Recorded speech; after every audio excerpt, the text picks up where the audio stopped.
यशोदानन्दन व्रजजनरञ्जन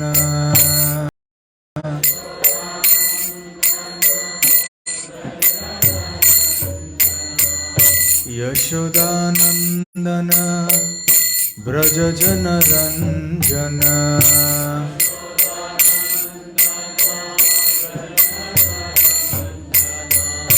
यमुनातीरा वनचारी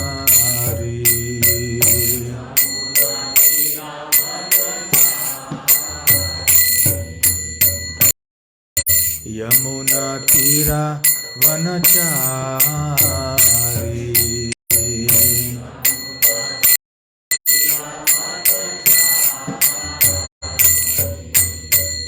जय राधा माधव कुंज बिहारी गोपीजन वल्लभ गिरिवरधारी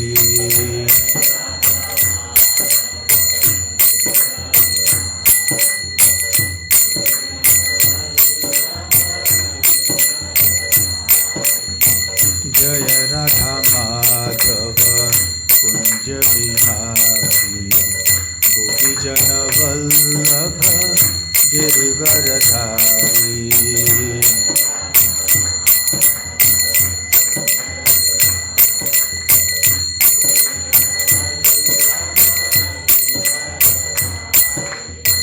हरे कृष्णा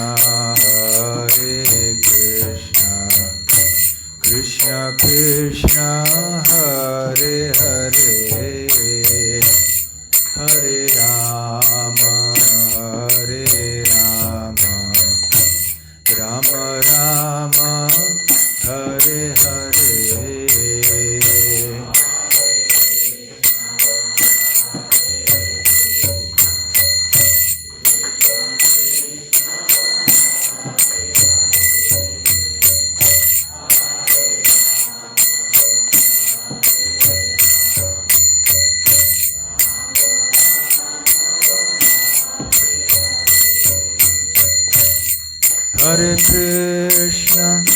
हरे Krishna Krishna Krishna Hare Hare Hare Ram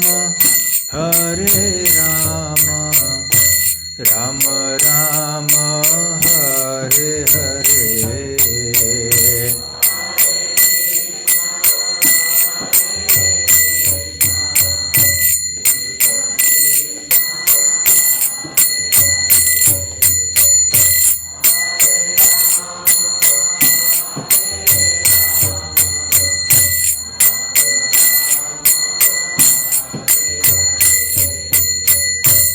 Hare Krishna,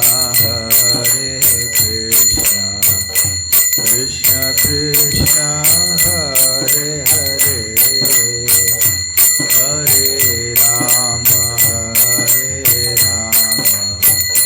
Rama Rama, Hare Hare.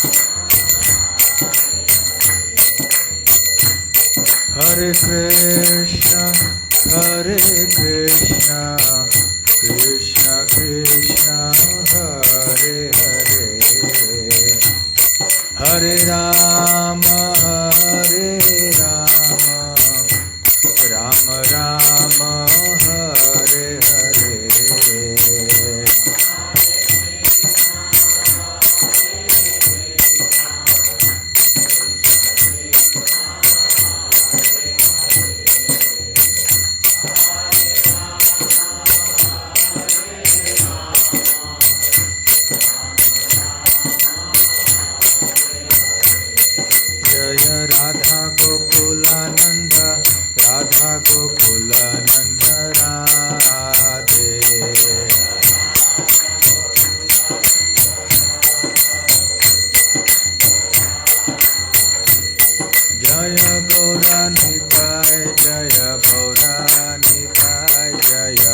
Gauranitai Jaya Gauranitai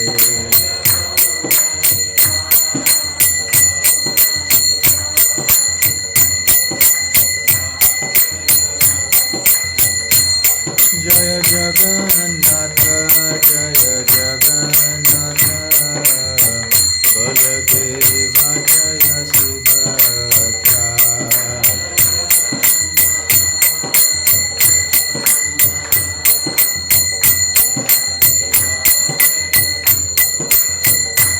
Jaya Jaya Prabhupada Prabhupada Prabhupada Jaya Jaya Prabhupada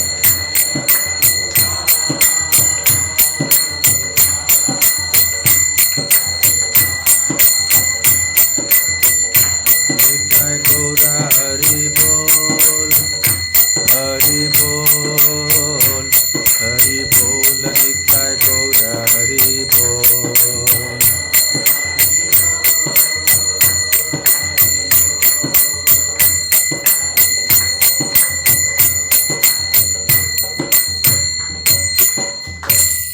Jai Om Vishnupad Paramhansa Parivrajakaacharya Stotra Sat His Divine Grace Abhay Charanaravindha Bhakti Vedanta Swami Srila Prabhupada Ki Jai Shri Shri Radha Gokulanand Ki Jai Shri Shri Gaur Nitai Ki Jai Shri Shri Jagannath Baladev Subhadra Mai Ki Jai Granth Raj Srimad Bhagavatam Ki Jai Nitai Gaur Premanande Samaveta Bhakta Vrinda Ki Jai Samaveta Bhakta Vrinda Ki Jai Samaveta Bhakta Vrinda Ki Jai Shri Shri Guru Gauranga Ki Jai Om Namo Bhagavate Vasudevaya Om Namo Bhagavate Vasudevaya Om Namo Bhagavate Vasudevaya Narayanam Namaskritya Naram Chaiva Narottamam Devim Saraswatim Vyasam Tato Jayamudiraye Nashtaprayeshva Bhadresho Nityam Bhagavata Sevaya Bhagavatyuttama Shloke Bhaktir Bhavati Naishtiki ग्रंथराज Shrimad Bhagavatam 9वां स्कंध 4था अध्याय अम्बरीश दुर्वासा मुनि द्वारा अम्बरीश महाराज का अपमान। श्लोक संख्या 64। न अहम आत्मानं आशासे मद्भक्तैः साधुभिः विना श्रियं च आत्यन्तिकीं ब्रह्मन् येषां गतिः अहं परा नाहमात्मानमाशासे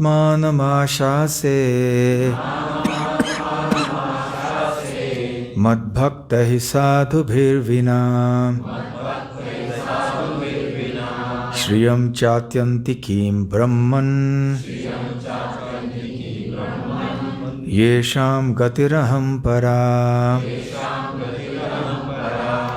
नाहमात्मानमाशासे मद्भक्तैः साधुभिर्विना श्रियं चात्यन्तिकीं ब्रह्मन् येषां गतिरहं परा नाहमात्मानमाशासे मद्भक्तैः साधुभिर्विना श्रियं चात्यन्तिकीं ब्रह्मन् येषां गतिरहं परा।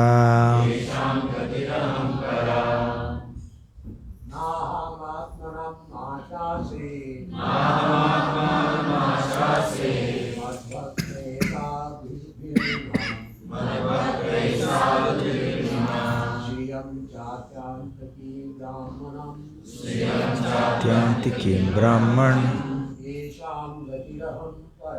येषां गतिरहं परा। नाहम् आत्मानमाशासे मद्भक्तैः साधुभिर्विना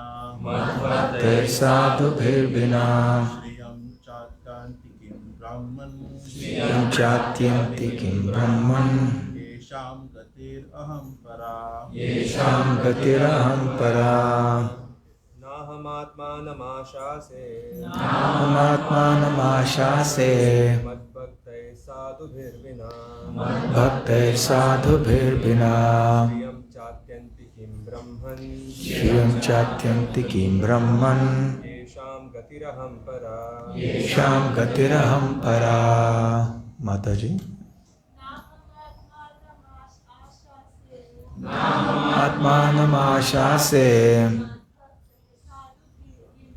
मद्भक्तैः साधुभिर्विना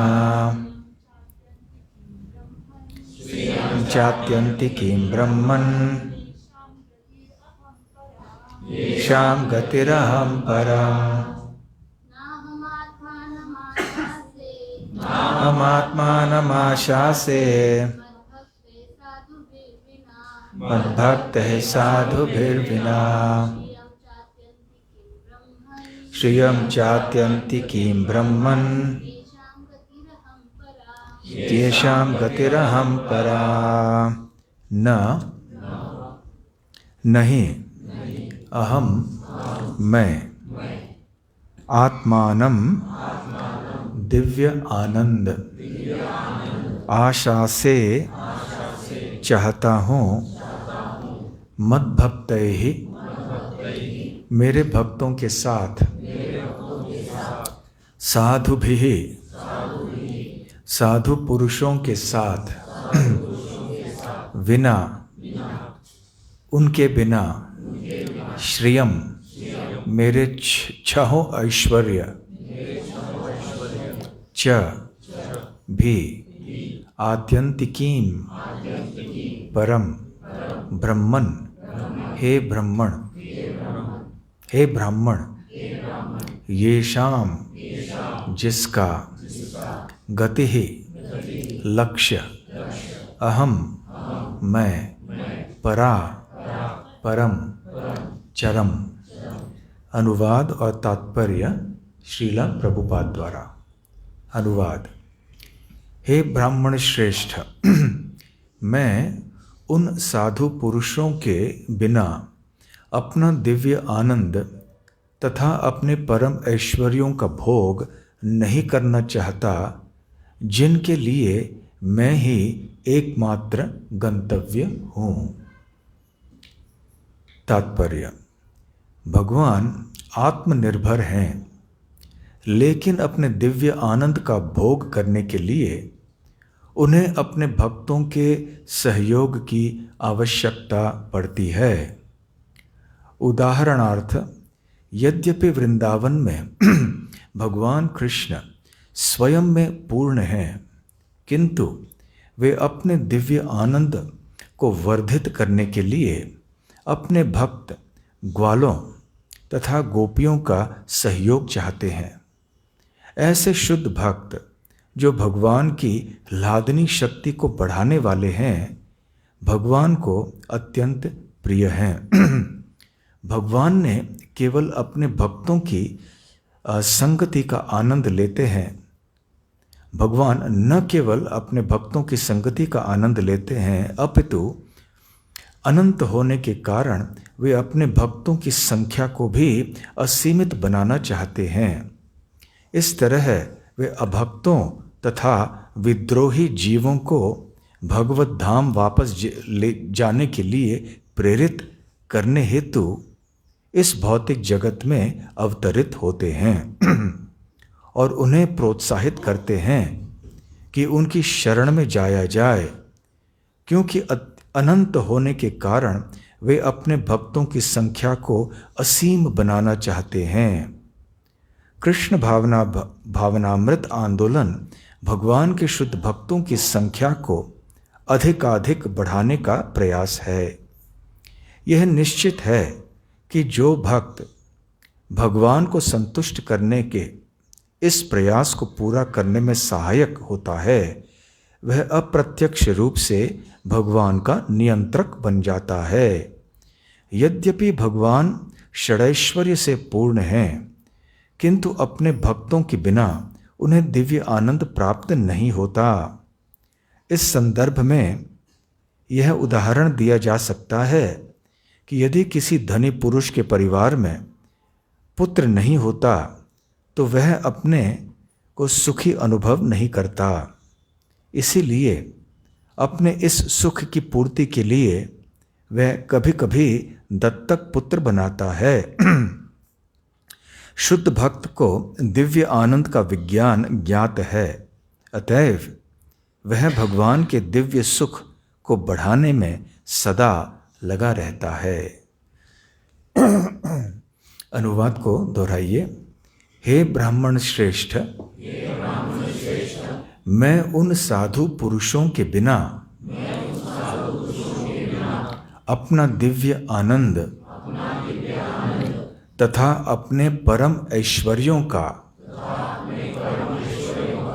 भोग नहीं करना चाहता, जिनके लिए मैं ही एकमात्र गंतव्य हूँ। ओम ज्ञानतिमिरान्धस्य ज्ञानाञ्जनशलाकया चक्षुरुन्मीलितं येन तस्मै श्रीगुरवे नमः। श्रीचैतन्यमनोभीष्टं स्थापितं येन भूतले स्वयं रूप कदा मह्यं ददाति स्वपदान्तिकं। वन्देऽहं श्रीगुरुं श्रीयुतपदकमलं श्रीगुरून् वैष्णवांश्च श्रीरूपं साग्रजातं सहगण रघुनाथान्वितं तं सजीवं साद्वैतं सावधूतं परिजनसहितं कृष्णचैतन्यदेवं श्रीराधाकृष्णपादान् सहगणललिता श्रीविशाखान्वितांश्च। नमो ओं विष्णुपादाय कृष्णप्रेष्ठाय भूतले श्रीमते भक्तिवेदांत स्वामिन्निति नामिने।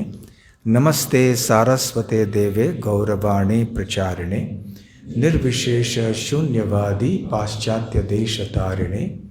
वाञ्छाकल्पतरुभ्यश्च कृपा सिन्धुभ्य एव च पतितानां पावनेभ्यो वैष्णवेभ्यो नमो नमः। जय श्री कृष्ण चैतन्य प्रभु नित्यानंद श्री अद्वैत गदाधर श्रीवासादि गौर भक्त वृंद।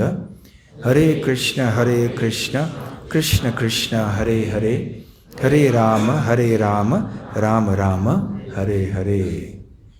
हरे कृष्णा। दुर्वासा मुनि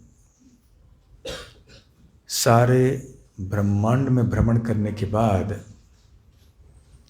अंततो गत्वा भगवान नारायण के पास पहुंच गए हैं, क्योंकि ये सत्य है, अंतिम आश्रय और मूल आश्रय केवल भगवान ही हैं।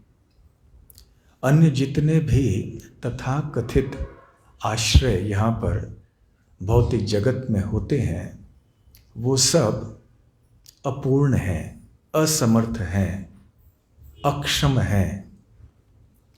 पूरी तरह से वो आश्रय नहीं दे पाते हैं। क्वचित देते हैं, कभी देते हैं, कभी नहीं देते हैं, और देते भी हैं तो पूर्णतया नहीं दे पाते हैं।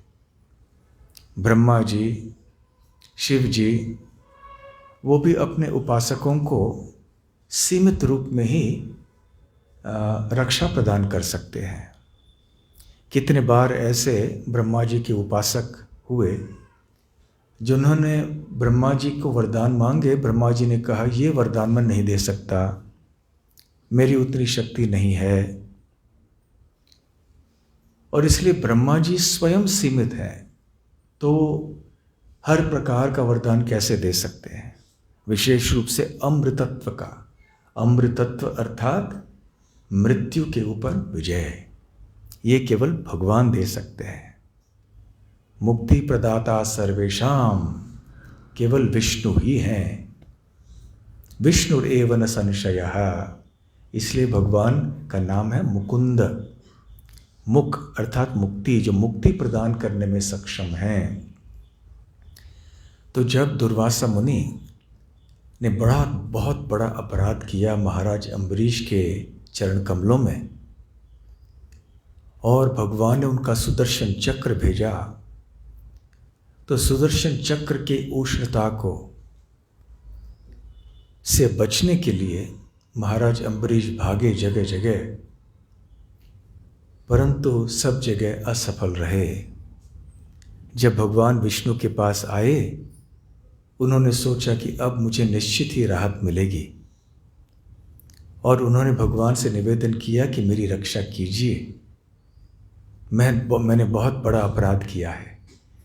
अभी दुर्वासा मुनि को भली भांति पता चल गया था कि उन्होंने कितना बड़ा अपराध किया था। किसी भी एक जीव के प्रति अपराध करना ये अच्छा नहीं होता, बहुत बुरा कर्म माना जाता है। इसका परिणाम होता है अपराधी को दंडित होना पड़ता है कर्म के सिद्धांत के अनुसार।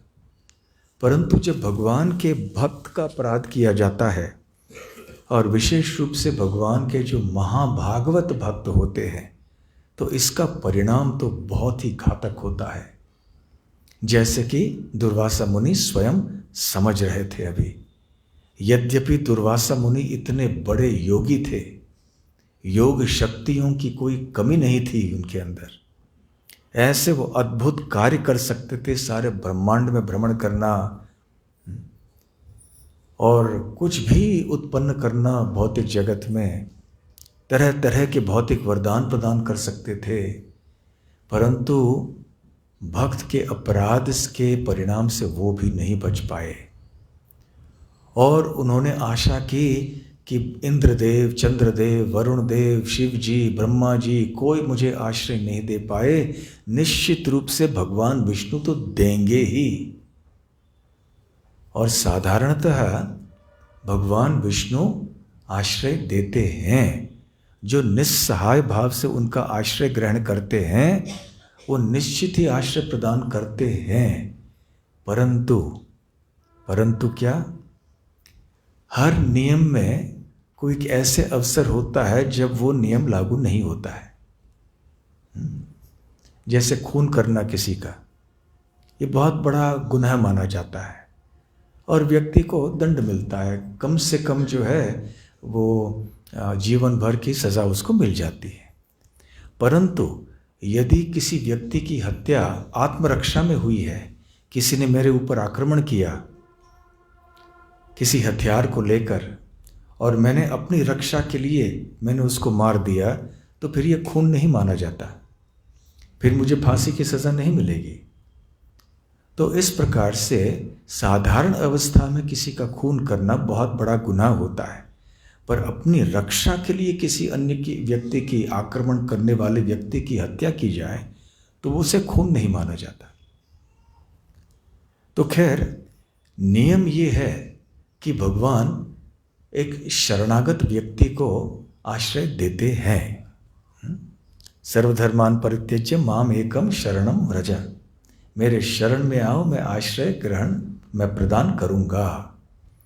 परंतु ये वरदान, ये नियम एक जगह असफल हो जाता है, फेल हो जाता है। कहाँ पे? जब भक्त का अपराध होता है। तो भगवान यहाँ कह रहे हैं भक्तों का गुणगान करते हुए कि आप समझ रहे हो कि मैं सबसे शक्तिशाली व्यक्ति हूँ जगत में, परंतु मेरे से ज़्यादा शक्तिशाली मेरे भक्त होते हैं, इसलिए मैं आपको क्षमा नहीं कर सकता। मुझ में वो शक्ति नहीं है कि मैं आपके इस अपराध को क्षमा कर दूं। तो इसलिए अब इस बात को कहने जा रहे हैं भगवान कि मैं भी कुछ नहीं कर सकता, परंतु इस बात को कहने के पहले एक पृष्ठभूमि दे रहे हैं। क्या है वो पृष्ठभूमि? वो बता रहे हैं कि कैसे मेरे भक्त कितने महान होते हैं, किस प्रकार के दिव्य गुणों से वो युक्त होते हैं। थोड़ी भूमिका बना रहे हैं, अभी तक थोड़ी बना रहे ताकि आगे चल के उनको बता दें कि मैं भी कुछ नहीं कर सकता, और जाओ महाराज अम्बरीश के पास ही जाओ, वही मात्र क्षमा कर सकते हैं। तो ये विष्णु आराधनम सर्वेशाम, तो विष्णु की आराधना सबसे ऊंची मानी जाती है, परंतु भगवान विष्णु के अधिक महत्वपूर्ण है उनके भक्तों की आराधना। आराधना नाम सर्वेशाम विष्णु आराधनम परम तस्मात् परतरम देवी तदिया नाम समर्चनम। तो शास्त्रों में बताया गया है कि विष्णु की आराधना सबसे ऊंची मानी जाती है, परंतु विष्णु से भी ऊंची आराधना है उन व्यक्तियों की आराधना जो उनसे संबंधित हैं, अर्थात जो उनके भक्त हैं। तो ये एक बहुत महत्वपूर्ण एक दार्शनिक एक बात है। कई ऐसे लोग होते हैं जो कहते हैं कि हम केवल भगवान के सामने झुकेंगे और किसी के सामने झुकेंगे नहीं, परंतु पिछले रविवार को हम तो सुन चुके हैं कि जो व्यक्ति इस प्रकार से बात करता है भगवान उस व्यक्ति को मानते नहीं हैं, भगवान उस व्यक्ति को भक्त के रूप में ही स्वीकार नहीं करते हैं, और भगवान कहते हैं कि जब तक तुम मेरे भक्तों के भक्त नहीं बनोगे तब तक मैं तुम्हें मेरा भक्त नहीं मानूंगा। तो इतना महत्व भगवान देते हैं उनके भक्तों के ऊपर। तो यदि भगवान की उपासना की जाए और भक्तों की हम परवाह नहीं करें तो फिर कोई लाभ नहीं होगा, भगवान इसे स्वीकार नहीं करेंगे। तो भगवान ने फिर कहा अहम भक्त पराधीन ही अस्वतंत्र इव द्विज, कि हे द्विज मैं मेरे भक्तों के पराधीन हूँ, मैं अस्वतंत्र हूँ। साधुभिर्ग्रस्त हृदय, साधुओं के द्वारा मेरा हृदय पूरी तरह से नियंत्रित है। भक्तैर्भक्त जनप्रिय, यहाँ तक कि मेरे भक्तों के जो भक्त हैं वो मेरे लिए बहुत प्रिय होते हैं। फिर आगे भगवान ये श्लोक बोलते हैं जिसका पठन हमने आज किया, नाहम आत्मानम आशा से मद भक्तैर साधुभिर्विना श्रियम चात्यंतिकीम ब्रह्मन येषाम गतिरहम परा। साधुभिर्विना मद भक्तैः ही, मेरे भक्त और साधु इनके बिना न अहम आत्मानम आशा से, मेरे दिव्य आनंद का उपभोग करने के लिए मैं इच्छुक नहीं हूँ, मुझे कोई मजा नहीं आता। और नहीं श्रियम च अत्यंतिकीम ब्रह्मन, मेरी जो मेरे परम ऐश्वर्य हैं इनका भोग करने की भी इच्छा मुझ में नहीं है। जब कोई बहुत धनी व्यक्ति होता है, उसके पास इतना धन होता है, इतनी प्रतिष्ठा होती है, सब कुछ होता है, आनंद की या सुख के साधन भरे पड़े हुए होते हैं, परंतु कभी कभी उसकी मानसिक स्थिति यदि ठीक न हो, घर में कोई बड़ा झगड़ा हो गया हो, और बच्चा घर छोड़ के चला गया हो, कुछ भी हो गया हो, तो वो सोचता है कि क्या फ़ायदा मेरी ये ऐश्वर्य का। एक बार एक व्यक्ति हमसे मिले थे जो बहुत साल पहले विदेश में जब हम गए थे, उनका पुत्र के साथ, वो बहुत धनी आदमी थे, अरबपति थे, परंतु पुत्र जो है के साथ उसका संबंध अच्छा नहीं था और पुत्र घर छोड़ के चला गया था। तो ये कह रहा था क्या फ़ायदा, मेरे पास अरबों डॉलर पाउंड पड़े हैं, क्या करूं मैं इसका, बच्चा ही साथ नहीं देता मेरा, कुछ इच्छा नहीं है मेरी, ये सब व्यर्थ है मेरे लिए। ऐसे कितने सारे उदाहरण देखे जाते हैं।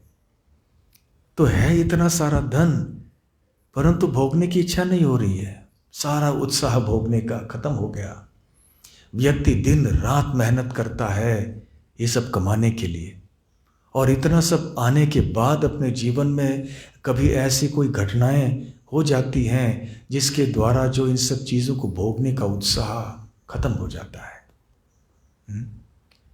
तो भगवान भी कहते हैं मेरे पास तो सब कुछ है, और ये जो अरबपति व्यक्ति है ये तो भगवान के सामने कुछ भी नहीं है। भगवान षडैश्वर्य संपन्न है, उनके पास जो धन है, जो ऐश्वर्य है, जो आनंद है वो असीमित है। दुनिया के बड़े से बड़े व्यक्ति भी सीमित धन के मालिक हैं। कितना है धन उनके पास? थोड़े अरब डॉलर होंगे, रुपए होंगे बस, और वो भी थोड़े समय के लिए। जब मृत्यु आ जाएगी तो वो धन रह जाएगा यहीं पर। परंतु भगवान के पास सब कुछ असीमित मात्रा में है, परिपूर्णता में है। फिर भी भगवान कह रहे हैं न अहम आत्मानम आशा से श्रियम च अत्यंतिकीम, कि मुझे भी दिल नहीं करता दिव्य आनंद का। दिव्य आनंद मेरे पास है, आनंद की शक्तियां मेरे पास हैं, इतने ऐश्वर्य मेरे पास, परंतु इनका भोग करने का मन बिल्कुल नहीं करता। किस अवस्था में नहीं करता? मद भक्ते ही साधु भी बिना, कि मेरे भक्तों के बिना मुझे कुछ अच्छा नहीं लगता। जैसे हमसे हमारे कोई प्रिय व्यक्ति जब संसार छोड़ के चले जाते हैं तो क्या लगता है? जैसे यहाँ की भाषा में, मराठी में बोलते हैं कंटाला, कन्नड़ में बोलते हैं बेजार। कुछ मन नहीं करता, क्या फायदा, हमारे प्रिय व्यक्ति नहीं रहे हमारे साथ। तो उसी प्रकार से भगवान कहते यदि मेरे भक्त मेरे साथ नहीं रहे तो मेरा ऐश्वर्य, मेरी ये शक्ति, मेरा ये धाम, मेरा सब कुछ शून्य के बराबर लगता है। मुझे बिल्कुल कोई आनंद नहीं आता। ये शाम गतिर अहम परा, तो ऐसे मेरे भक्त हैं जिनके लिए अंतिम गति वो मेरा धाम है, या मैं जिनके लिए अंतिम गति हूं। तो भगवान के भक्तों की एक ही इच्छा है, कैसे भगवान की प्राप्ति हो जाए, कैसे भगवान की सेवा की जाए, उनको प्रसन्न किया जाए, उनके प्रति प्रेम प्राप्त किया जाए। बस यही चाहते हैं भक्त। तो ऐसे भक्तों के गुणों को देखकर भगवान इतने ऋणी हो जाते हैं कि जब ऐसे भक्त उनके साथ फिर नहीं रहते हैं तो उनका मन हट जाता है। भगवान को कुछ भी करने की इच्छा नहीं होती। फर्क ये है भगवान में और हम में कि हमारे जीवन में ऐसे हो जाता है, जब कोई प्रिय व्यक्ति चले जाते हैं, हमारे जीवन में 1 2 4 5 प्रिय व्यक्ति, परंतु भगवान के जीवन में तो अनगिनत शुद्ध भक्त हैं। भगवान के धाम में भक्तों की कोई कमी नहीं है। तो भगवान के साथ रमण करने के लिए उनके जगत में, वैकुंठ धाम में असंख्य शुद्ध भक्त हैं, इसलिए वहां पर भगवान रमण करते हैं उनके संग। परंतु एक भी भक्त उनके संगति से चले जाए तो उनको अच्छा नहीं लगता, बहुत दुख लगता है। यहां पर श्रील प्रभुपाद जी बहुत सुंदर तात्पर्य लिखते हैं। वैसे हम तात्पर्य को तो पढ़ा। प्रभुपाद जी कहते हैं कि यद्यपि भगवान आत्माराम हैं, आत्मनिर्भर हैं, फिर भी वो दिव्य आनंद को भोगने के लिए अपने भक्तों के सहयोग पर निर्भर होते हैं। आत्माराम क्या मतलब है इसका? आत्मन और आराम है। तो अपने आप में ही, अपने आत्मा में ही जो संतुष्ट रहते हैं, अर्थात आध्यात्मिक स्तर पे आनंद का उपभोग करते हैं, वो आत्माराम होते हैं। और आत्मारामों में से सर्वश्रेष्ठ हैं भगवान कृष्ण। उनके शुद्ध भक्त भी आत्माराम होते हैं, क्योंकि अंतःकरण में ही वो दिव्य आनंद लेते हैं, संसार में कोई आनंद नहीं लेते हैं वो। तो यद्यपि भगवान आत्माराम हैं, फिर भी वो और आनंद चाहते हैं। तो ये एक प्रकार का विरोधाभास लगता है कि यदि वास्तव में भगवान आत्माराम है तो फिर वो अपने आनंद को क्यों बढ़ाना चाहते हैं? और इसका उत्तर ये है क्योंकि भगवान असीमित हैं, अनंत हैं, उनका आनंद भी अनंत है, और उनका जो आनंद का खोज है वो भी अनंत है। वैसे भगवान एक हैं, अद्वितीय हैं, परंतु भगवान अपने आप को विस्तार करते हैं अनेक श्रेणियों में। एक श्रेणी है विष्णु तत्व, जैसे बलराम है, नारायण है, विष्णु है, रामचंद्र हैं इत्यादि। और उनकी अन्य शक्तियां हैं, जैसे श्रीमती राधा रानी है, अन्य गोपियां हैं। और उनके शक्तियों के विस्तार है, जैसे हम सब जीवात्माएं हैं। तो एको बहुश्याम तदैक्षता बहुश्याम, ऐसे उपनिषदों में कहा गया है। भगवान एक होते हुए भी उन्होंने अपने आप को अनेक में परिवर्तित किया है। एक बने अनेक, परंतु इसका ये मतलब नहीं है कि जो पहले एक थे वो खत्म हो गए, ऐसा नहीं है। जब एक रहते हैं और वो अनेक बन जाते हैं तो जो मूल पहले के एक है वो एक के एक ही रह जाते हैं, उनमें कोई घटन नहीं होता। ओम पूर्णमदः पूर्णमिदं पूर्णात् पूर्णमुदच्यते पूर्णस्य पूर्णमादाय पूर्णमेवावशिष्यते। ईशोपनिषद में कहा गया है कि जो पूर्ण परम सत्य भगवान हैं वो संपूर्ण होने के कारण यद्यपि उनसे जो भी कुछ निकलता है उनका अंश है, फिर भी वो पूर्ण होता है। पूर्णमिदं पूर्णमदः पूर्णमिदं, वो भी पूर्ण है, ये भी पूर्ण है। पूर्णात् पूर्णमुदच्यते, तो पूर्ण से पूर्ण ही निकलता है, और जो बच जाता है पूर्ण से पूर्णम एवावशिष्य, जो बच जाता है वो भी पूर्ण ही रहता है। ये है भगवान। हमारे पास यदि 100 रुपये हों और हमने थोड़े पैसे खर्च कर दिए तो हमारे पास फिर 50 रुपये बच जाएंगे, 30 रुपये बच जाएंगे, परंतु भगवान के साथ ऐसा नहीं है। भगवान से जितना भी कुछ उत्पन्न हो जाए भगवान पूर्ण ही रहेंगे। यह है मतलब भगवान बनने का। ऐसा नहीं कि किसी ने विभूति उत्पन्न कर ली, थोड़ा जल पे चलने सीख गया तो फिर अपने आप को भगवान घोषित करने लगा और भगवान बन गया।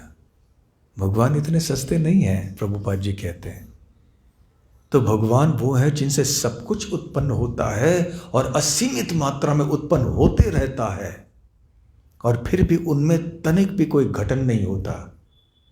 ये है परम सत्य भगवान।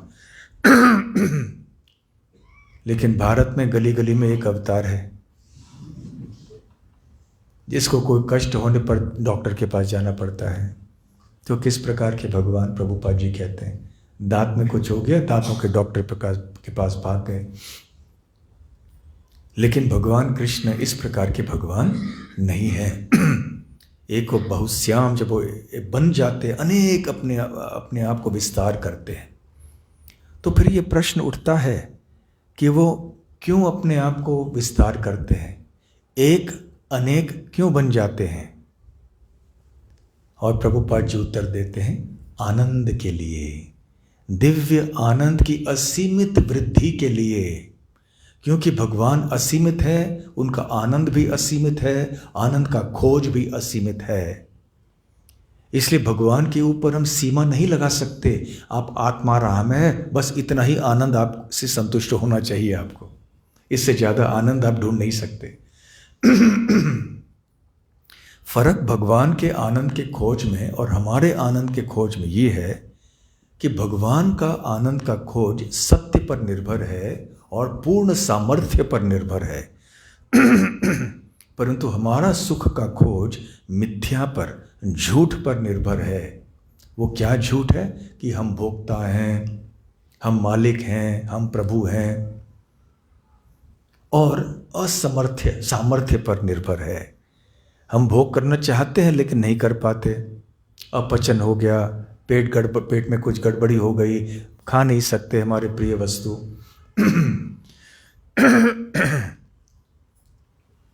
तो भगवान अपने दिव्य भोग की, दिव्य आनंद का आस्वादन करने के लिए अनेक अपने शक्तियों का परिवर्तन करते हैं, अपने शक्तियों का विस्तार करते हैं, और इसलिए इतने सारे जीवात्माएं बन जाते हैं। क्यों? क्योंकि जब अपने आप को अनेकों में विस्तार करते हैं, फिर हर एक के साथ प्रेम का आदान प्रदान करते हैं, एक संबंध स्थापित होता है, और उस संबंध के कारण कुछ रस उत्पन्न होता है, और ये रस में कुछ दिव्य स्वाद होता है। ये संसार में भी ऐसे ही होता है, परंतु विकृत रूप से। जैसे हमारे कितने सारे संबंध हैं जीवन में, संसार में। परिवार के भीतर तरह तरह के संबंध होते हैं, पति पत्नी का होता है, और माता और बच्चे को होता है, पिता और बच्चों का होता है, मित्रों का होता है, दास और मालिक का होता है, मित्रों का। तो इस प्रकार से ये कई संबंध हैं। हम संतुष्ट नहीं होते एक ही संबंध से। यदि आपको कहा जाए आपको केवल आपके मित्र के साथ ही रहना होगा, एक मित्र बस, और कोई नहीं, कहीं नहीं नहीं मुझे विवाह भी करना है, मुझे पत्नी भी चाहिए, मुझे बच्चे भी चाहिए, मुझे माता पिता भी चाहिए, तो ये अलग अलग रस हैं इन सारे संबंधों में। मित्रों के साथ जो आनंद आता है वो शायद माता पिता के पास नहीं किसी के साथ न आता हो। जो बच्चों के साथ आनंद आता है वो और किसी के साथ शायद न आता हो। तो हर एक संबंध में एक विशेष प्रकार का रस है, एक विशेष प्रकार का स्वाद है, और किसी संबंध में यदि रस नहीं रहा तो फिर स्वाद नहीं रहता है, फिर आनंद नहीं आता, मजा नहीं आता उसमें। जैसे फल होता है, फल को जब हम चखते हैं तो उसका स्वाद कहाँ रहता है? छिलके में रहता है कि बीज में रहता है कि कहाँ रहता है? जब हम खाते हैं जैसे आम को तो आम चबाने से जो रस मिलता है वो स्वादिष्ट होता है। और यदि आम का रस जो है वो आम पका हुआ ना हो और रस खट्टा लगे तो फिर वो स्वाद अच्छा नहीं लगता। तो हर चीज में महत्वपूर्ण चीज है स्वाद। स्वाद निर्भर है रस के ऊपर। तो इसलिए हम लोग सब दुनिया में रस चाहते हैं, और वो रस केवल संबंधों में मिलता है। और प्रभुपाद जी बतलाते हैं क्योंकि आजकल हम इतने स्वार्थी हो गए हैं, अपने आप को शरीर समझ बैठे हैं और केवल अपना ही आनंद चाहते हैं, इसलिए हमारे संबंध बिगड़ते जाते हैं। हम कृष्ण की सेवा मिलजुल कर नहीं करना चाहते हैं, हमारा स्वार्थ बीच में आ जाता है और इसलिए हम ऊब जाते हैं संबंधों से, और फिर कोई ना कोई पालतू पशु रखते हैं ताकि कुत्ता बिल्ली तो हमारे ऊपर गुस्सा नहीं हो सकता, वो हमसे बात करेगा, हम जो भी कुछ करेंगे हमारे पास ही रहेगा वो। तो कुत्ता बिल्ली अभी विदेशों में भी ऐसे हो रहा है, भारत में भी ये बढ़ रहा है, कुत्ता बिल्लियों को रखना घर में, क्योंकि मनुष्यों के साथ संबंध नहीं ठीक से हो रहा है, रस नहीं मिल रहा है मनुष्यों के साथ, झगड़े हो रहे हैं, मतभेद हो रहे हैं घर के अंदर भी। तो चलो कुत्ता बिल्ली रख लें तो कुछ रस तो मिलेगा, या वो भी नहीं है तो दिन भर फोन के ऊपर बैठो, वो भी एक शांत रस विकृत रूप है।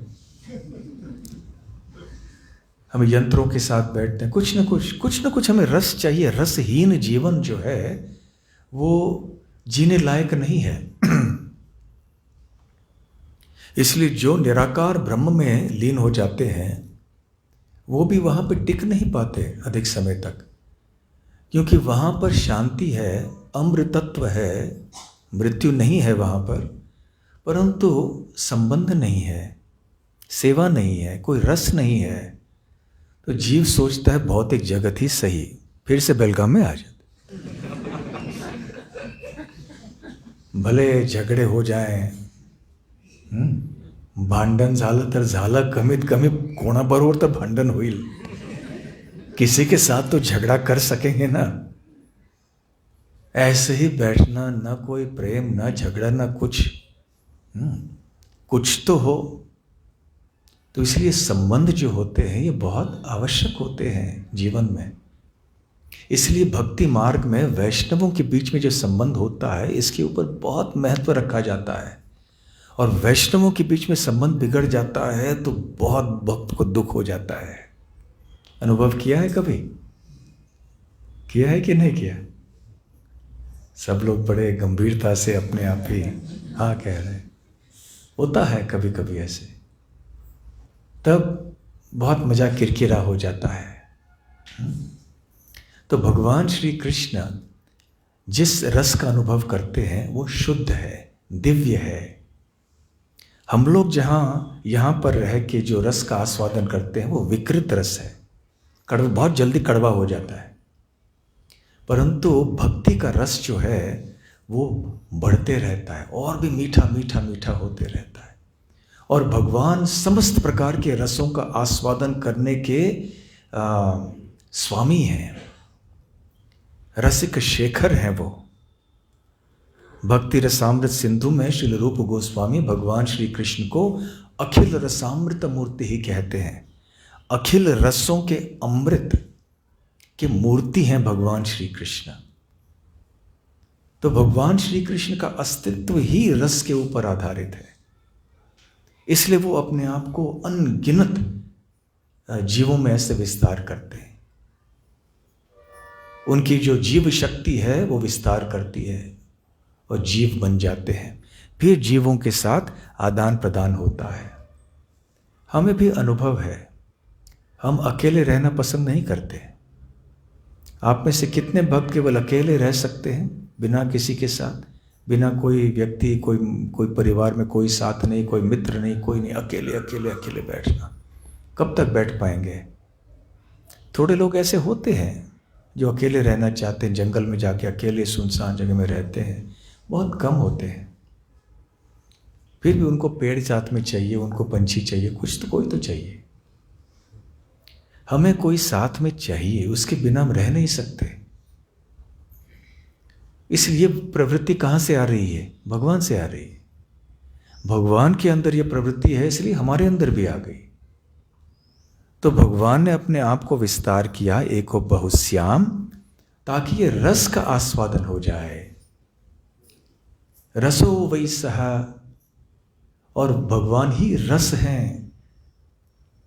रसम ह्येवाद्यम, रसम ह्येवं लब्ध्वानंदी भवति।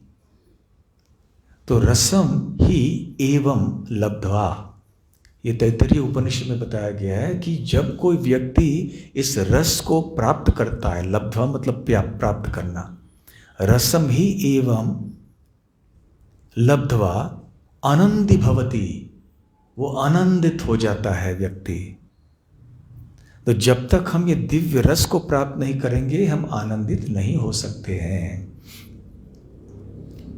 तो भगवान ने रस के वर्धन के लिए अपने आप को अनेकों में परिवर्तित किया है। प्रभुपाद जी कहते हैं, एक अंग्रेजी कहावत है, variety is the spice of life, अर्थात विविधता ये जीवन में जीवन का मसाला है। मसाला जानते हैं आप? जैसे जब हम कोई भोजन लेते हैं, प्रसाद लेते हैं, तो उसमें थोड़ा मसाला होना चाहिए ना। तो कुछ जीरा डालिए, कुछ डालिए, कुछ तो काली मिर्च डालिए। यहाँ के लोग तो मिर्ची ज़्यादा रखते हैं ना, उसके बिना तो स्वाद लगता ही नहीं है। ऐसा मिर्ची डालते हैं, तेल वगैरह। वैसे सात्विक होना चाहिए भोजन, लेकिन सात्विक आहार में भी थोड़े मसाले होते हैं। तो मसालों के बिना फिर भोजन का स्वाद नहीं आता है। तो उसी तरह से जीवन का स्वाद नहीं आएगा जब तक विविधता नहीं होगी। विविधता कब आती है? जब अनेकता, अनेक कोई वस्तु या व्यक्ति होते हैं, हम अकेले ही हैं और बस एक ही प्रकार का वातावरण हमारे पास है, तो फिर जीवन में हम ऊब जाएंगे। यहाँ हम संसार में कितनी विविधता देखते हैं, कितने वृक्ष हैं, तरह तरह के वृक्ष हैं, तरह तरह के इंसान हैं, सबका स्वभाव अलग अलग। थोड़े दिन पहले एक भक्त हमसे मिले थे, बाहर से आए थे। वो कह रहे थे जब हम भक्त बने तो हमने सोचा कि कैसे इंद्रियों को वश में करना, ये वो सब बड़ी समस्याएं हैं। लेकिन अभी भक्ति में आने के बाद मुझे पता चला है कि अरे भक्तों के भी कितने स्वभाव अलग अलग प्रकार के होते, सबको संभालना कितना मुश्किल है। हाँ, इसका स्वभाव ऐसे, उसका स्वभाव वैसे, ये इस प्रकार से बात करता है, वो कुछ ऐसे काम करता है। कैसे संभाल सकते हैं सब भक्तों को? बहुत मुश्किल है, सबका स्वभाव अलग अलग है। तो बोले तो आप लोग बड़ा मंदिर कैसे संभालते हैं? पता नहीं, सबका स्वभाव अलग। इसलिए तो जीवन चटपटा हो जाता है ना। सब लोग एक तरह के होंगे तो कैसे होगा? और ये अलग अलग स्वभाव जो है ये भगवान के धाम में भी होते हैं। भगवान के गोपियों में भी सबके ललिता देवी का स्वभाव एक प्रकार का है, विशाखा देवी का स्वभाव एक दूसरे प्रकार का है। द्वारका में श्री कृष्ण के रानियों का स्वभाव भी अलग अलग होता है। रुक्मिणी देवी थोड़े सौम्य नरम होती हैं, सत्यभामा देवी थोड़ी ज़्यादा कभी बात करने में पीछे नहीं हटती हैं। सब ये शुद्ध प्रेम पर आधारित है, परंतु स्वभाव अलग अलग है। तो विविधता और अनेकता ये दोनों आवश्यक हैं जीवन में थोड़ा स्वाद लाने के लिए। इसलिए निराकार ब्रह्म में कोई विविधता नहीं है ना, तो कोई स्वाद नहीं, कोई आनंद नहीं। तो भगवान श्री कृष्ण ने अपने आप को विस्तार किया है इस कारण से, ताकि आनंद की वृद्धि हो। तो दोनों भगवान और भक्त दोनों ही इस रस के आदान प्रदान से दिव्य आनंद की प्राप्ति करते हैं।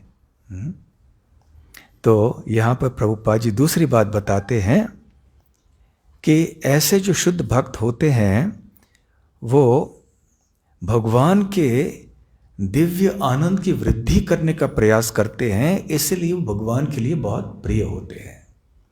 तो ये भक्तों का लक्षण है। भक्त कौन होता है? जो केवल भगवान को प्रसन्न करना चाहता है, बस ये भक्त की परिभाषा है। यदि दूसरा व्यक्ति सोचे कि मैं भक्त को भी भगवान को भी प्रसन्न करना चाहता हूँ और अपने आप को भी करना चाहता हूँ, तो इसको मिश्र भक्ति कहते हैं। शुद्ध भक्ति और मिश्र भक्ति में अंतर क्या है? शुद्ध भक्ति में केवल भगवान को प्रसन्न करने की इच्छा होती है, और मिश्र भक्ति में भगवान को प्रसन्न करना है, लेकिन इसमें हमारा स्वार्थ भी मिला हुआ है। थोड़ा मुझे भी चाहिए भगवान को, ये थोड़ा मेरे लिए भी थोड़ा। भगवान के विरोध नहीं करते हैं, भगवान के लिए भी अच्छा चाहते हैं, लेकिन अपने लिए भी कुछ चाहते हैं। ये मिश्र भक्ति। परंतु जो पूरी तरह से शुद्ध भक्त होते हैं, केवल और केवल भगवान की संतुष्टि के लिए चाहते हैं। इसलिए भगवान अपने आप को बेच डालते हैं, ऐसे भक्त के हवाले कर डालते हैं, क्योंकि इस तरह की भावना ये बहुत दुर्लभ होती है भौतिक जगत में। और इसलिए भगवान के भक्त भगवान को नियंत्रण में रखते हैं, नियंत्रित कर देते हैं वो भगवान को। देखिए, जो मायावादी लोग होते हैं वो सोचते हैं कि हम सब भगवान हैं और वो भगवान बनना चाहते हैं, परंतु वो नहीं जानते कि प्रेम के द्वारा भगवान के भक्त भगवान से भी ज़्यादा शक्तिशाली हो जाते हैं। यद्यपि भगवान के भक्त ऐसे चाहते नहीं हैं कि वो भगवान से शक्तिशाली हो जाए, वो तो दासों के दास बनना चाहते हैं, परंतु क्योंकि वो प्रेम के वाहन हैं तो भगवान इतने ऋणी हो जाते हैं कि प्रभुपाद जी एक जगह कहते हैं कि भगवान भक्त के हथेली में रह जाता है, मुट्ठी में है। भक्त भगवान को अपने मुट्ठी में पकड़ लेता है, अर्थात पूरी तरह से भक्त के हाथ में आ जाता है, भक्त के नियंत्रण में आ जाता है, और भगवान इसमें आनंद लेते हैं। और जितना निकट हो संबंध भगवान के साथ, भगवान को इतना अधिक आनंद आता है। जब निकट का संबंध होता है तो कोई ऐसे रुकावट नहीं होती है, कोई हिचकिचाहट नहीं होती है, खुले आम संबंध होता है, जैसे वृंदावन में होता है। ग्वाल बाल भगवान के कंधों पे चढ़ते हैं, राधा रानी और गोपियाँ श्री कृष्ण को धमकी देती हैं, माता यशोदा कृष्ण को उखल से बांध देती हैं। इस तरह से हम देख सकते हैं वृंदावन लीला के द्वारा कि कैसे भगवान के शुद्ध भक्त भगवान को नियंत्रित करते हैं। कभी कभी भगवान का मजाक उड़ाते हैं, भगवान को दंड देते हैं, और भगवान का मजाक उड़ाया जाता है ऐसे तो भगवान को आनंद लगता है। ऐसे साधारण अवस्था में किसी बड़े व्यक्ति का आनंद मजाक उड़ाया जाए तो बहुत आग बबूला हो जाएगा, दंड दे देगा। प्रभुपाद जी ने एक छोटी कहानी बताई एक राजा और उसके मंत्री के बारे में। ये राजा का नाम था शायद कृष्णचंद्र, बंगाल में रहता था, और उसके दरबार में एक मंत्री था। मंत्री तो क्या, वो विदूषक था। विदूषक जाने जानते हैं ना, जोकर, जो हमेशा उपहास करेगा।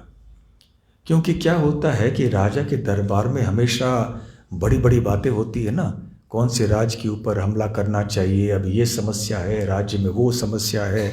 तो कभी कभी वातावरण को हल्का करने के लिए ऐसे जोकर या विदूषक को राजा रखते हैं, और फिर उपहास करते हैं। वो विदूषक कुछ ऐसी बात बोल देते हैं, राजा को बड़ा आनंद आता है, मंत्रियों को भी आनंद आता है। तो एक बार ये विदूषक राजा कृष्णचंद्र के दरबार में, जिसका नाम था गोपाल भांव, वो उनके सामने आया। ये बंगाल में गोपाल भांव वैसे ही प्रसिद्ध है जैसे आंध्र प्रदेश और तेलंगाना में तेनाली राम है और फिर बीरबल है। तो ऐसे तो एक बार मजाक में राजा ने गोपाल भांव से पूछा, अरे गोपाल, तुम में और गधे में क्या अंतर है? तो तेनालीराम की बुद्धि इतनी तेज, तेनालीराम ने, गोपाल भांव की बुद्धि इतनी तेज थी, उसने 2-4 कदम लिए। जितने कदम थे उसमें और राजा में 4 कदम के अंतर था। तो उसने कहा, हुजूर 4 कदम का अंतर है। अर्थात क्या, उसने राजा को ही गधा बुलाया। हाँ, तुम में और गधे में अंतर कितना है? 4 कदम का अंतर है। कितना बुद्धिमान ना, तेज बुद्धि। और राजा हंसने लगे। दूसरा कोई व्यक्ति ऐसे कहेगा तो गर्दन कट जाएगी तुरंत, परंतु एक संबंध ऐसा था इस विदूषक के साथ, और राजा को भी पसंद आया। तो इसी प्रकार से भगवान भी ऐसे अपने भक्तों के साथ बर्ताव करना चाहते हैं।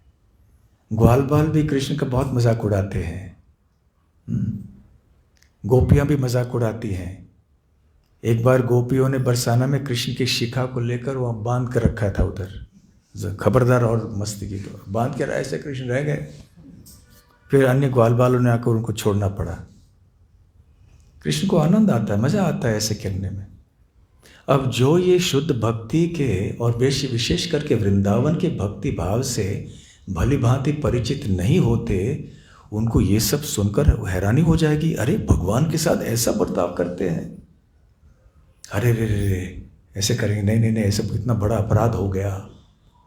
परंतु वृंदावन में ये अपराध नहीं है। वृंदावन में ये सबसे ऊंचे प्रेम का लक्षण है, परंतु हम और आप ऐसे साधारण व्यक्ति नहीं कर सकते। उनके जो बिल्कुल निकट के भक्त हैं ना, वही कर सकते हैं। तो क्योंकि उनका प्रेम इतना तीव्र होता है, इसलिए भगवान अपने उनके नियंत्रण में पूरी तरह से आ जाते हैं। तो वो विशेष गुण ये है कि केवल भगवान को प्रसन्न करना चाहते हैं, बस, और कुछ नहीं चाहते। और ये भावना हमारे अंदर है कि कैसे हम भगवान की सेवा करें, कैसे भगवान को संतुष्ट रखें। भगवान अभी अर्चा विग्रह के रूप में प्रकट हुए हैं, हम सबके उद्धार के लिए कृपा करके हमारे सामने उपस्थित हैं वो। तो हम भी श्री राधा गोकुलानंद को पत्थर की पुतली नहीं मानते हैं, साक्षात भगवान मानते हैं उनको। इसलिए हमारा बर्ताव उनके सामने ऐसे ही होता है। और इसलिए उनके लिए भी ऐसे ही सुविधाएं रखते हैं हम। जैसे गर्मी में पंखा होता है, और जो ठंडे देश होते हैं जहाँ पे जाड़े के मौसम में बहुत ठंडी हो जाती है, वहाँ हीटर भी रखते हैं। भगवान के लिए पीने के लिए जल रखते हैं, कभी शरबत देते हैं, कभी मिठाई देते हैं, फल देते हैं, समय समय पर भोजन देते हैं उनको संतुष्ट रखने के लिए। तो भक्त की इच्छा क्या होती है कि भगवान को संतुष्ट रखना चाहिए। और कभी कुछ खिलाने से भगवान संतुष्ट नहीं होते तो फिर भगवान आके कभी कभी बोल देते हैं। ऐसे कितने सारे हमारे संस्था में भी घटनाएं हुई हैं। एक बार आपको हमने कहानी बताई होगी, सच कहानी, कि भारत में एक इस्कॉन की भक्त थी माता जी। उनके स्वप्न में जगन्नाथ आए और उन्होंने कहा कि इस एस्टोनिया नाम के देश में मुझे आम नहीं खिला रहे हैं। ये माता जी ने एस्टोनिया नाम का देश सुना भी नहीं था। ऐसा भी देश होता है, हाँ, अमेरिका, इंग्लैंड, जर्मनी, ऐसे नाम सुने हैं सबने। ये एस्टोनिया कौन सा देश है उन्होंने सुना नहीं था। फिर उन्होंने सारे जांच कर ली, फिर उनको पता चल कि एस्टोनिया देश है, वहाँ भी एक इस्कॉन का मंदिर है। फिर वहाँ का नंबर निकाला, वहाँ फ़ोन किया और कहा कि आपके वहाँ जगन्नाथ की मूर्ति है क्या? तो बोला हाँ है। तो मेरे सपने में वो आए और कहा कि ये मुझे आम नहीं खिला रहे, तो आपके यहाँ आम आए हैं क्या? हाँ आए हैं, भारत से कोई आया था, वो आम का भेंट लेके आया, तो आपने खिलाया नहीं? नहीं, हमने रखा है, सोचे थे 2 दिन बाद खिलाएंगे।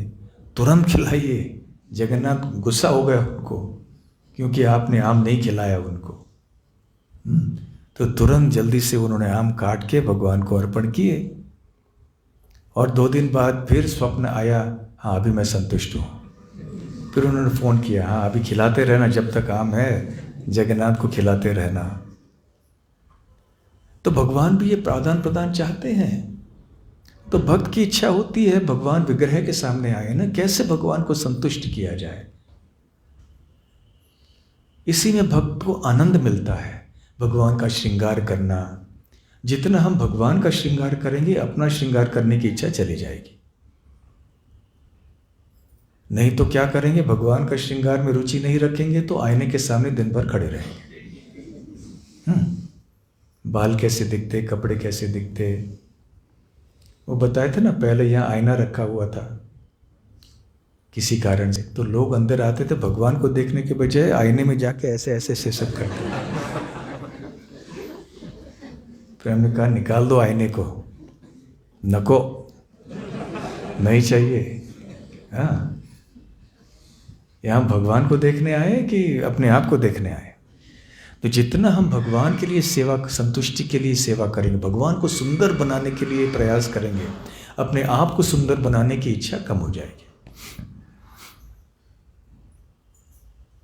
एक भक्त बोल रहे थे कि गल्फ में एक परिवार में एक घटना हुई।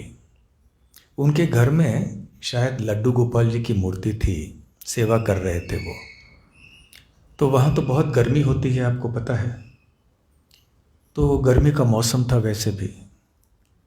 तो एक दिन सुबह जब वो घर के रहने वाले जो माता जी वो उठी, उन्होंने देखा कि अरे हमारे घर में के मंदिर में लड्डू गोपाल ही गायब। कहाँ गए लड्डू गोपाल? सब जगह ढूंढने लगे, गिरे क्या कहीं? ऐसे कोई कुछ था नहीं, कोई जानवर नहीं घर में, कुछ भी नहीं। तो इधर उधर देखा, हैरान हो गए, पति को जगाया, अरे देखो लड्डू गोपाल ही गायब हो गए। तो पति भी खोजने लगे सब जगह। बच्चा सो रहा था आराम से, सुबह सुबह था ना। फिर बच्चा जब उठा, बच्चे को पूछा, अरे तुमने देखा है क्या, लड्डू गोपाल कहाँ गए? बोला हाँ मैंने फ्रिज में रख दिया। फ्रिज में रख दिया? फ्रिज के अंदर रख दिया? बोला हाँ। क्यों? उनको पता नहीं चला, गुस्सा करना, मारना, इसको क्या करना इसको। तो बोले देखो हम लोग वातानुकूलित एयर कंडीशन कमरे में सोते हैं और भगवान के कमरे में ऐसे ही रखा उनको, इसलिए मैंने सोचा अभी कितनी गर्मी है तो फ्रिज के अंदर उनको थोड़ा आराम मिल जाएगा। नहीं, बच्चे ने गलत किया लेकिन उसका भाव सही था ना।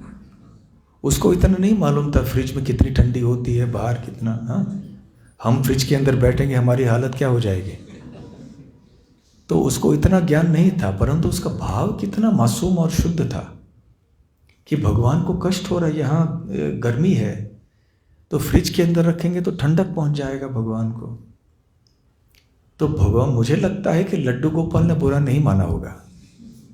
लड्डू गोपाल कहीं भी रह सकते हैं ना, भगवान तो किसी भी वातावरण में रह सकते हैं, ठंडी क्या गर्मी क्या, उनको कुछ फर्क नहीं पड़ता। परंतु भक्त उनको एक अच्छे तरह से रखना चाहते हैं। तो ये बच्चा भी भगवान को खुश रखना चाहता था, भगवान को सुविधाजनक अवस्था में रखना चाहता था। तो ये है भक्त का भाव, इसलिए भगवान प्रसन्न होते हैं ऐसे भाव से। फिर आगे प्रभुपाद जी कहते हैं कि क्योंकि भगवान असीमित हैं तो अपने भक्तों को भी असीमित संख्या में देखना चाहते हैं, इसलिए भौतिक जगत में आके खूब प्रचार करते हैं और अपने भक्तों के द्वारा भी प्रचार करवाते हैं। और ये कृष्ण भावनामृत आंदोलन का एकमात्र उद्देश्य है कि कैसे शुद्ध कृष्ण भक्तों की संख्या बढ़ाई जाए ताकि कृष्ण का आनंद बढ़ जाए।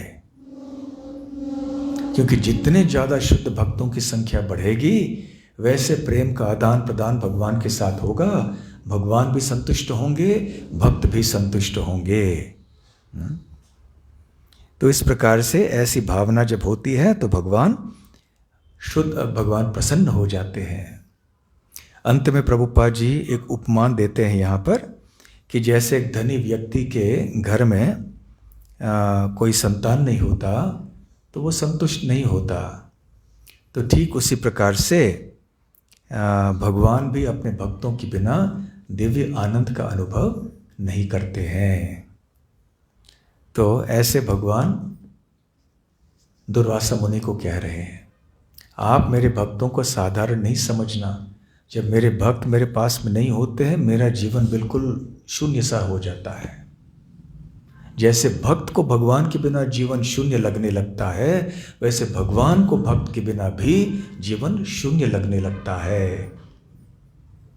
तो जब तक हम ये भक्त और भगवान के बीच में जो संबंध है इसको नहीं जानेंगे हम भक्ति नहीं जानेंगे। दुर्वासा मुनि भक्त नहीं थे, योगी थे, तो भगवान उनको सदुपदेश दे रहे हैं कि तुम समझो कि भक्त कौन होता है और भक्ति क्या होती है और हमारा संबंध क्या होता है। इसलिए प्रभुपाद जी ने एक बार कहा है कि वास्तव में 3 सबसे महत्वपूर्ण चीज़ें इस सृष्टि में हैं, चाहे वो आध्यात्मिक सृष्टि हो भौतिक सृष्टि हो, भगवान, भक्त, भक्ति। ये 3 प्रकार के कौन से? भगवान, भक्त, भक्ति। बस इससे अतिरिक्त और कोई चीज़ महत्वपूर्ण नहीं है।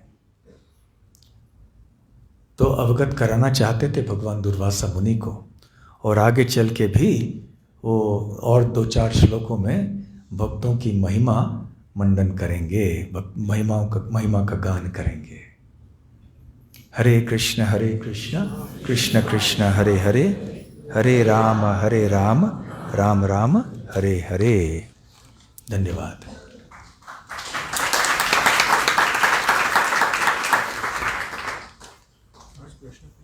नहीं, अच्छा एक प्रश्न, ठीक है।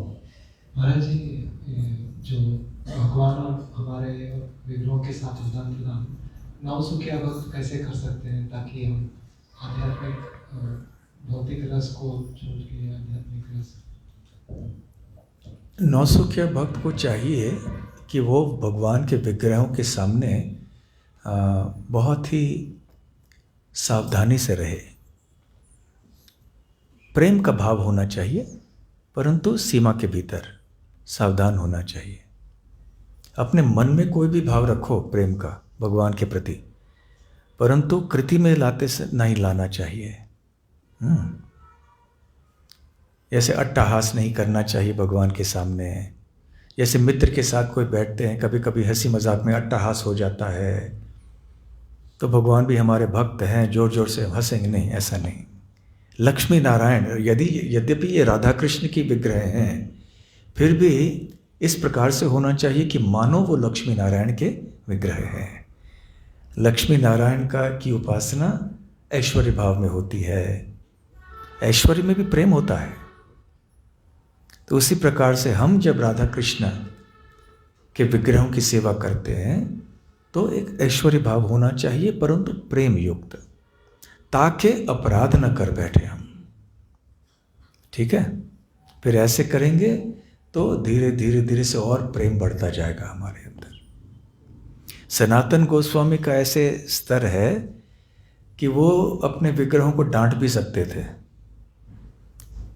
सनातन गोस्वामी के विग्रह मदन मोहन ने उनसे कहा, अरे सनातन, एन रे, क्या प्रसाद मुझे खिलाते हो? हाँ, ये चपाती है, कुछ नमक तो होना चाहिए कि नहीं चपाती में, रोटी में।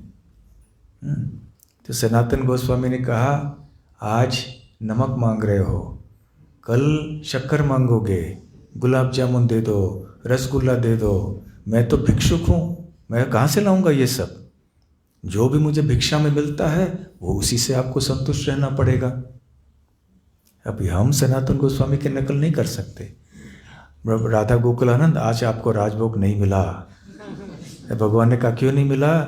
अरे कल आप और मांगोगे, ऐसे हम नहीं बोल सकते। बिल्कुल सही समय पे उनको भोग मिलना चाहिए, बहुत भक्ति भाव से परोसना चाहिए, इसका रसोई करनी चाहिए। तब ये भक्ति भावना होगी, तब धीरे धीरे से प्रगति हो जाएगी हमारी।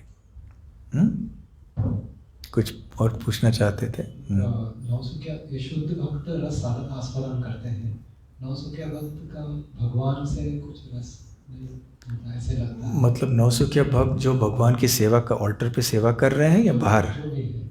जो भी भगवान के साथ आनंद की प्रार्थना करते हैं, जो भी अर्पण करते हैं, तो भगवान को दे रहे हैं, भगवान से कुछ नहीं मिलता है। शुद्ध भक्तों के साथ ही भगवान रस का आस्वादन आनंद। देखिए, ये मनुष्यों के बीच में भी होता है ना। ये यथा माम प्रपद्यन्ते तांस तथैव भजाम्यहम्। हम जिसके साथ ऐसा व्यवहार करेंगे वो भी हमारे साथ वैसे ही व्यवहार करेगा। हम सड़क में जाते किसी के साथ अरे तूने कह दिया, तो वो भी क्या प्रभु जी करेगा?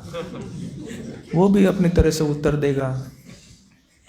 किसी से प्रेम से बात करेंगे, वो भी प्रेम से बात करेगा। तो उसी प्रकार से हम जाके भगवान से प्रेम से बात करेंगे, भाव रहेगा ठीक से अनुकूल, भगवान भी वैसे व्यवहार करेंगे। तो ऐसे करते करते परस्पर हमारी भक्ति बढ़ जाएगी।